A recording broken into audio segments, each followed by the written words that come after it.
Hello, I'm Dr. Dennis Smith of Accident and Injury Chiropractic.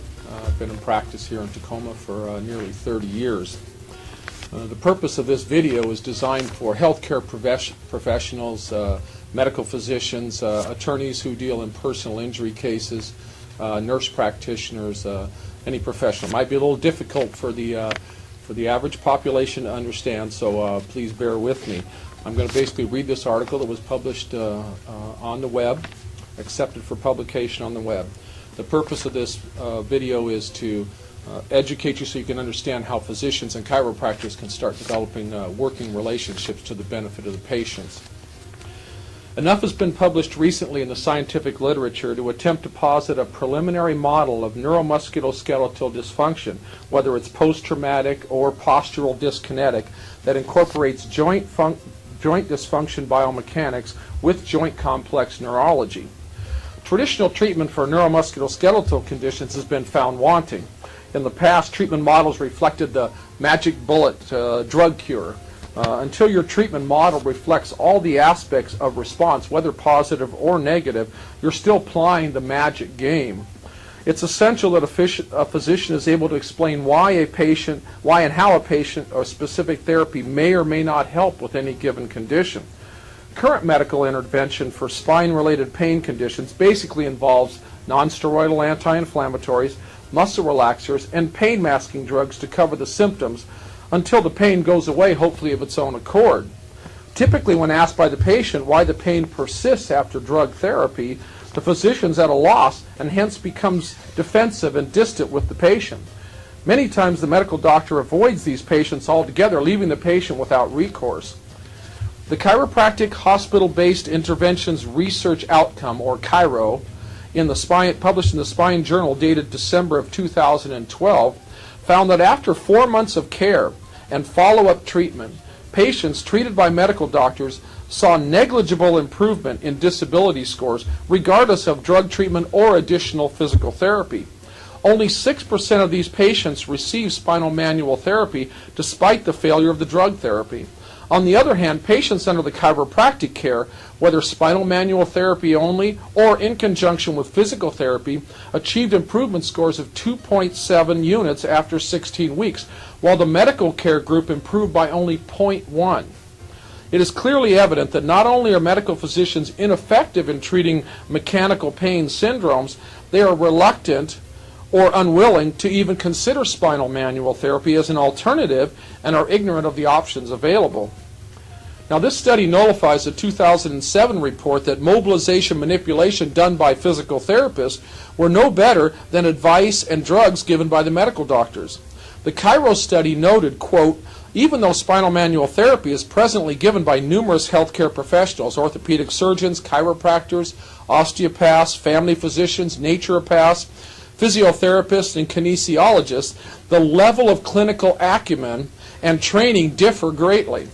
Hancock's and other studies' design, hence, varies from our study mainly due to the reason that their study did not make use of spinal manual therapy by chiropractors, and the guideline-based care being used at present does not promote any type of spinal manipulation by any other practitioners. Now, the purpose of this article is not to vilify the medical establishment, but to be a call to action in the face of the major changes that are due to occur in 2014 with the healthcare bill. Traditionally, as what happened with the HMOs back in the 1990s, the chiropractic community was only an afterthought in the landscape. These permutations require healthcare communities encompassing all providers to be included. This can only happen effectively if the medical doctors will learn a new paradigm which includes alternative therapies as a viable option. As Dr. Malik Sosberg stated in his November 18, 2010 article, quote, neuroplasticity with spinal manipulation, pain, injury, and exercise in the Dynamic Chiropractic Journal. Quote, numerous evidence show that pain, injury, and inflammation in spinal joints not only influence an area of the spine or the individual joints, but also has a major impact on the structure and function of the motor and sensory brain. The studies in his article document the evidence that trauma can lead to alterations in the brain itself, besides having the localized painful effects. Research further concludes that spinal manual therapy and motor skill exercise not only rehab the spinal-related structures, but rehabilitate the cortical and subcortical areas of the brain due to their neuroplasticity. Furthermore, as Anthony Rosner points out, neurotransmission is, quote, the holy grail of neuroplasticity. The binding effects of both neurotransmitters and hormones are servomechanistic. The serotonin is enhanced by estrogen. Dopamine is enhanced by testosterone in men and by estrogen in women. GABA is enhanced by progesterone in both sexes.